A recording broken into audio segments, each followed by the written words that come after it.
नमस्कार। देश के लोकसभा चुनाव के नतीजों में कुछ ही घंटे बाकी बचे हैं।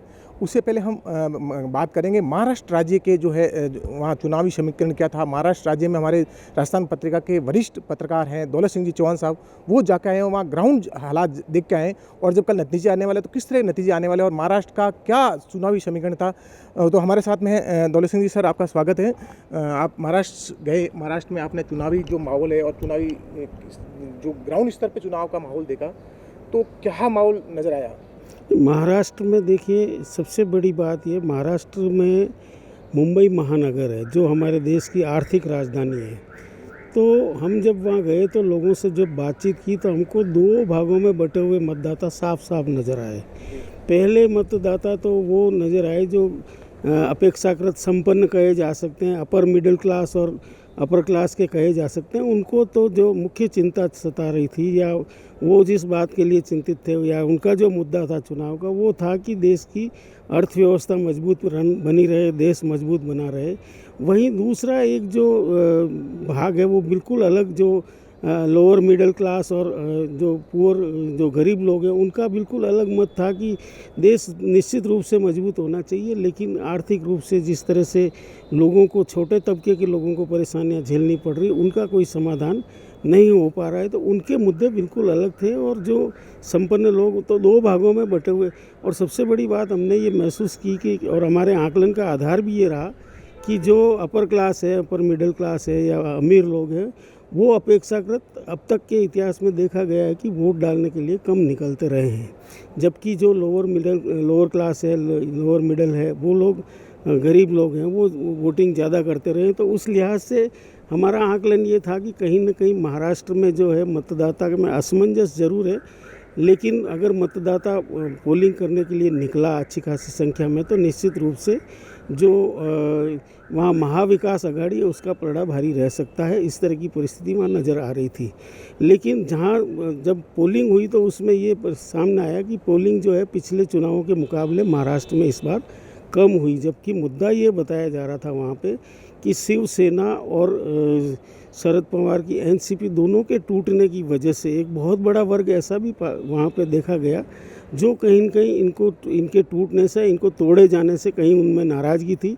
तो कुल मिलाकर के बहुत अस्पष्ट स्थिति थी और हमारा आकलन भी यही था, महाराष्ट्र में जो है मुकाबला इतना कांटे का रहेगा कि कौन आगे निकल जाए, कौन पीछे रह जाए। उस समय तक ये परिस्थिति देखने को मिली थी। और चुनाव प्रचार वहाँ पे ख़त्म होने के बाद में जिस तरह से मतदान के प्रति लोगों में उत्साह में कमी देखी गई, उसका भी निश्चित रूप से नतीजों पर असर देखने को मिल सकता है। चुनावी जो है इस पूरा महाराष्ट्र में जो घमासान मचा, उसमें बयानवीरों के बयान, चुनावी रैलियां, रोड शो, तो उसका कितना इफेक्ट जो है चुनाव पे और मतदाताओं को पकड़ लाने में भी कामयाब नहीं हो सका, तो इसके पीछे क्या वजह है दूसरी? देखिए, महाराष्ट्र और मुंबई जो है महानगर, माया नगरी है, वहाँ रोड शो या इस तरह के जो भी आयोजन हुए उनका, उसमें जिस तरह से लोग भीड़ देखी गई वो कोई ऐसा नहीं जैसे यूपी बिहार में जिस तरह की भीड़ आती है या अन्य राज्यों में जिस तरह, वहाँ इस तरह की भीड़ कम देखी गई। और उसका कारण ये भी है कि वहाँ लोगों को समय नहीं है, हर एक को अपनी दिहाड़ी कमानी है। और जो पैसे वाले लोग हैं उनके भी अपने, जो वो अपने बिजनेस पे ज़्यादा ध्यान देते हैं, अपनी उसमें ज़्यादा व्यस्त रहते हैं, तो वहाँ उस तरह का असर नहीं। लेकिन हाँ, बयानों का ज़रूर असर पड़ा, जिसमें जिस तरह के बयान वहाँ पे आए, खास करके महाराष्ट्र नवनिर्माण सेना के जो राज ठाकरे हैं, उनका भारतीय जनता पार्टी से समझौता हो गया था और वो उनके प्रत्याशियों के प्रचार के लिए भी सामने आए थे। और उन्होंने फिर भाजपा के मंच से ही एक ये मुद्दा फिर से उत्तर भारतीयों का या प्रवासी जो है महाराष्ट्र में, उनका मुद्दा उठा दिया था, जिसकी वजह से कहीं न कहीं एक तरह से मुश्किल पेश आई थी स्पष्टीकरण देने में। वहाँ पे सत्तारूढ़ दल जो है भारतीय जनता पार्टी और शिवसेना शिंदे और जो शरद पवार के, अजीत पवार का गुट है, उनके निश्चित रूप से वहाँ थोड़ी परिस्थितियाँ विकट थी। लेकिन जिस तरह के एग्जिट पोल सामने आए उसमें जिस तरह की परिस्थितियाँ और जिस तरह से ये बताया जा रहा है कि जो भारतीय जनता पार्टी की महायुति है, जिसमें शिवसेना शिंदे है और अजीत पवार का गुट है एनसीपी का और भाजपा खुद है, उसको एज बताई जा रही है।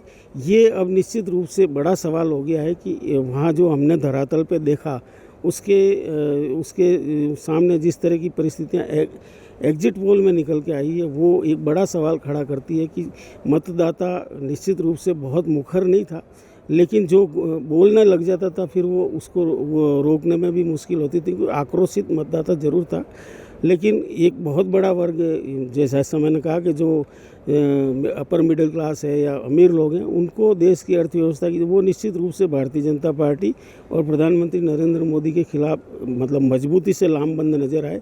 नीचे वाला तबका जो है वो कहीं कहीं बिखरा था, कहीं उसमें असमंजस था, कहीं उसको लग रहा था कि नहीं मोदी जी का समर्थन करना चाहिए, कहीं उसको लग रहा था कि नहीं महंगाई, बेरोजगारी और जिस तरह से हमारा जीवन मुश्किल होता जा रहा है तो उसमें बदलाव होना चाहिए। इस तरह के लोग भी हैं, लेकिन वो बटे हुए थे। तो इसमें फिर क्या मान सकते हैं, जब अपर क्लास के लोग, जो टॉप क्लास लोग हैं, वो लोग वोट देने कम गए हैं और जो लोअर क्लास, जो मजदूर वर्ग, उस तरह के लोग ज़्यादा वोट देने गए, तो एग्जिट पोल का जो ये आंकड़े जो दिखाए वो उसका कुछ न कुछ उससे मेलजोल हो रहा है। एग्जिट पोल में सबसे बड़ी परेशानी यही होती है कि उनका जो दायरा होता है वो बहुत सीमित होता है। बहुत कम लोगों से, मतलब 5% लोगों से भी, मतदाताओं से भी उनका संपर्क नहीं होता है।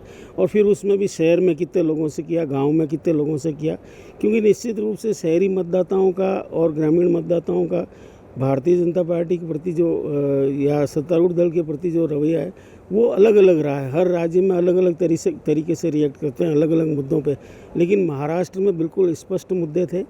जो मराठी लोग हैं उनके अंदर कहीं कहीं शिवसेना को टूटने का दर्द था, कहीं कहीं जो मराठवाड़ा के लोग हैं उनको जो शिवसेना इनका शरद पवार की पार्टी का जो एरिया है बारामती वगैरह, उधर इनको एनसीपी को तोड़े जाने से भी लोग नाराज कहीं कहीं थे। लेकिन कहीं न कहीं जो केंद्रीय स्तर पर जिस तरह के प्रयास हुए, प्रधानमंत्री की जितनी चुनावी रैलियां वहाँ पर हुई, रोड शो हुए, गृह मंत्री अमित शाह हो चाहे जेपी नड्डा हो, सारे लोगों ने, केंद्रीय मंत्रियों के बहुत सारे आयोजन हुए और भव्य आयोजन हुए। एक चीज़ बहुत स्पष्ट रूप से देखने को मिली कि जो सत्तारूढ़ दल से रिलेटेड जो भी चुनावी कार्यक्रम होते थे उनकी भव्यता देखते ही बनती थी, जबकि विपक्ष की तरफ से जो आयोजन हो रहे थे उसमें उतना तामझाम नहीं होता था और वो कहीं न कहीं साफ साफ दिखता था कि कहीं न कहीं दोनों के साधन संसाधनों में बहुत बड़ा फ़र्क है। लेकिन इसका कोई मतदान पर या मतदाता के मानस पर असर पड़ता हुआ नहीं दिखाई दिया। कुल मिलाकर ये मान सकते हैं महाराष्ट्र में जो है सभी सीटों पर एक तरह से जो चुनाव का लोगों का, मतदाताओं का जो पोलिंग हुई है और पोलिंग का जो नतीजे कल जो जैसे कुछ घंटों बाद आने वाले, तो एक तरह से माना जाए सब सीटों में कांटे की टक्कर जैसा माहौल था। जनता ने जिस तरह जनादेश दिया, ऐसा लग रहा है। नहीं, हमारा आकलन ये है कि महाराष्ट्र में जिस तरह की परिस्थितियाँ हमने देखी उसमें जो महाविकास आघाड़ी है उसको एज मिलनी चाहिए। हालांकि एग्जिट पोल ऐसा नहीं कह रहे, क्योंकि वहाँ जो धरातल पर माहौल हमने देखा उसमें कहीं कहीं हमको ये महसूस हुआ कि जो महाविकास आघाड़ी के जो दल, उन्होंने चुनाव भी बहुत मतलब मजबूती से लड़ा है। कई राज्यों में विपक्ष ने चुनाव भी ढंग से नहीं लड़ा, लेकिन महाराष्ट्र में बहुत मजबूती से लड़े हैं और भारतीय जनता पार्टी को पूरी टक्कर देने की कोशिश की है। फिर भी यदि जैसा एग्जिट पोल कह रहे हैं वैसे नतीजे आते हैं तो निश्चित रूप से चौंकाने वाली बात होगी। बिल्कुल, फिर भी यदि जो सर का कहना है कि यदि एग्जिट पोल के अनुसार नतीजे आते हैं तो वाकई में चौंकाने वाले नतीजे होंगी, और नतीजे सुबह जब आएंगे तो कुछ घंटों बाद नतीजे आएंगे, उसका इंतजार करते हैं। बहुत बहुत धन्यवाद।